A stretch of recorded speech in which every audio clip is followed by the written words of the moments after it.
Hello everyone, how are you? I sincerely hope everyone is doing well.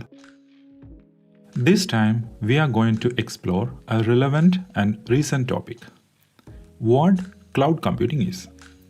Many of you are familiar with the various cloud services that are currently available, like Microsoft Azure, Amazon AWS, Google Cloud Services, etc.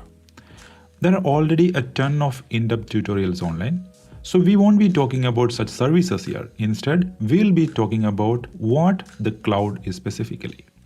Before looking at the what side, we must first examine the why side of it.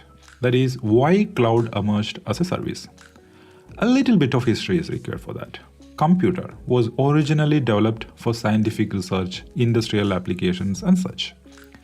But with the great progress made in the field of electronic manufacturing, the price of electronic devices decreased and the computing power of the computer increased.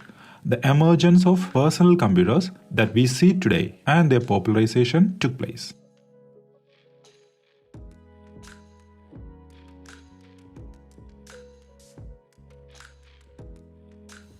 But still, more powerful computers are required for large-scale research and industrial purposes. And such computers, commonly known as servers, are still very expensive. These servers and associated networking equipment are usually housed in highly secure locations called data center, or DC in short. DCs range from the size of a closet that can be placed in the corner of a room to those that span multiple buildings with thousands of servers racked inside. These servers are shared and used in a variety of ways, depending on the needs and usage of an organization. One of the simplest methods is time sharing on its own. In a nutshell, those who require computing resources split the time needed for them among themselves. Virtualization is another method. Based on the requirements, servers are broken down into virtual machines here. Its benefit is that by converting real computers into virtual ones, we may adapt the computing capacity to meet our needs. The drawback of this method is that once a system is created, it requires human intervention to change the configuration. Now these DCs have some problems in general. For one thing, physical security becomes crucial as they take up a large building area. Another is that the electricity used by such large computers must be continuously available. In addition to that, because these machines consume a lot of power and heat up quickly, it is necessary to keep the cooling equipment running non-stop. The initial investment to build such a facility would be huge. Just imagine how difficult the task of capacity assessment of this facility for deciding whether a new servers are needed would be. Some approaches to solving this issue includes cluster computing, distributed computing, grid computing, and others. The goal is to create a large system using small computers rather than spending money on expensive servers. Cluster computing is the use of multiple computers of the same type connected to each other in one room or building for a common purpose. Its use comes in many forms.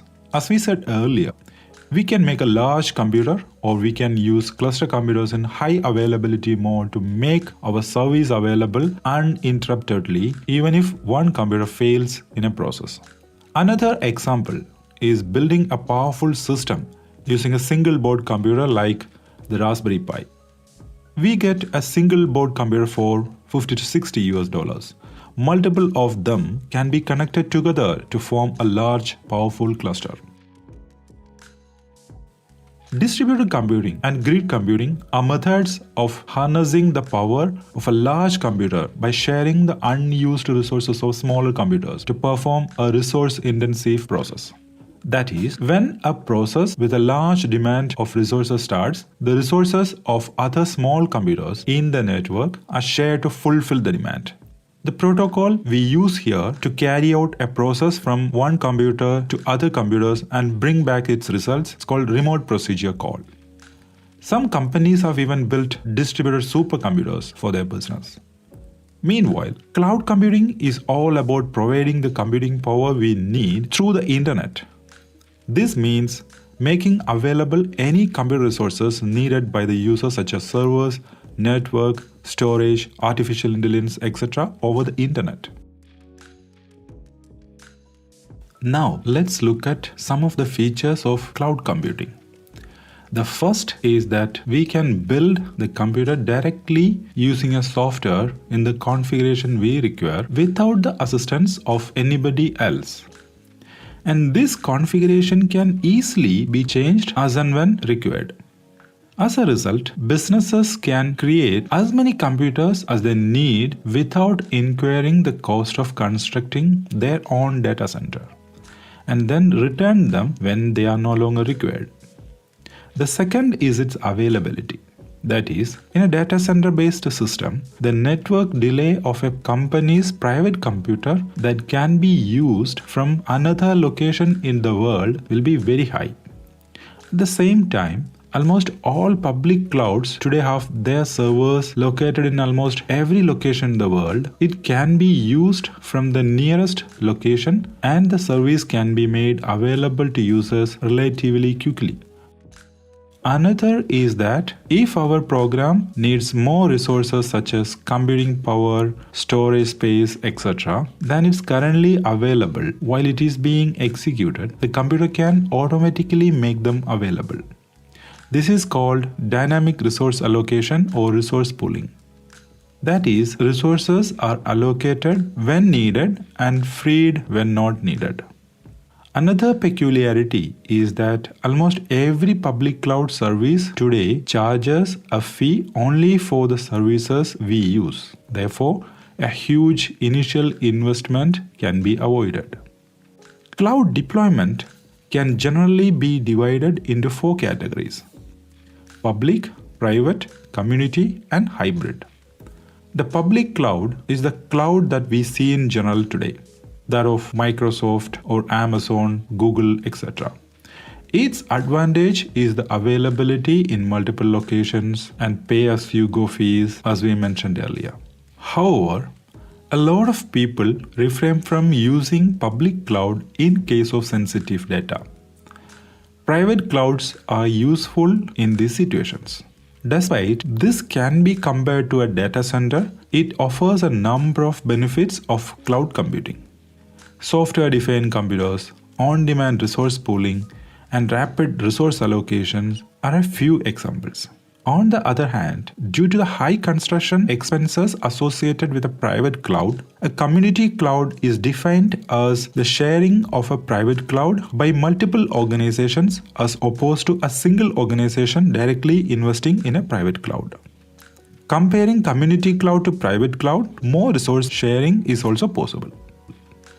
Compared to this, in hybrid cloud, a public cloud is used for non-sensitive data and a private cloud is used only for the sensitive data. Its special feature is that the cost of deployment can be controlled without losing security. Now let's see what are the services cloud offers. The most basic of them is infrastructure as a service. That means users get only the basic infrastructures like computers, storage, network, etc. The user has to purchase, install, and maintain the operating system and other software they use here.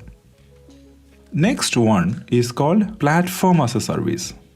Here we get a usable platform instead of just a bare machine. That means we get an operating system, database service, artificial intelligence, tools to analyze our usage, etc. Software upgrades, security, and other facilities will be available as part of this. Users can focus on building and maintaining their software. Naturally, this will cost more than the previous one. The last one is software as a service. What we have here is software that can be readily used. The benefit of this is that you can use the program without having to worry about things like software development, infrastructure administration, security problems, and so on. The payment here is primarily based on how much we use or how many people use it.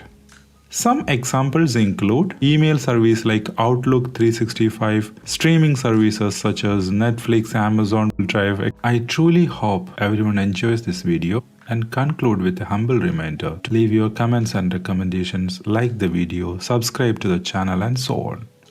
Thank you so much for watching and bye for now.